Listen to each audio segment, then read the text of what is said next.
अभी मोटा मोटी तो पूरे कंट्रोल में है। कोई बहुत ज़्यादा नुकसान का कोई न्यूज़ नहीं है। मैंने कई क्रॉनिकली अफेक्टेड एरियाज़ में भी विज़िट किया है।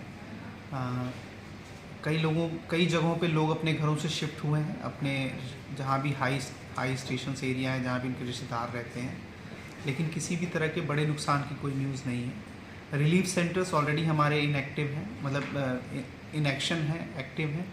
और साथ ही साथ हमारी टीम भी रेडी है। हमारे पास अभी 11 टीम हमारी अपनी है और SDRFs की भी 3 टीमें रेडी हैं। और कई जगहों पे पानी भराव शुरू हो गया है, लेकिन अभी भी डेंजर लेवल के नीचे है। अभी हालत कैसा है हावड़ा रिवर का? हावड़ा रिवर में पानी बढ़ा हुआ है और हम उम्मीद करते हैं कि और 3-4 घंटों में और ये पानी बढ़ेगा, लेकिन स्थिति सामान्य है, अंडर कंट्रोल है। वेस्ट डिस्ट्रिक्ट में कुछ क्षय क्षति हुआ है एरिया में, आपका जो एरिया है? हाँ, जिरानिया सब डिवीज़न के अंदर 2 मकानों को नुकसान पहुंचा है और उन लोगों को वहां से निकाला गया है और वो अपने रिश्तेदारों के घर पे हैं और बाकी असेसमेंट फील्ड पे चल रहा है। Thank you.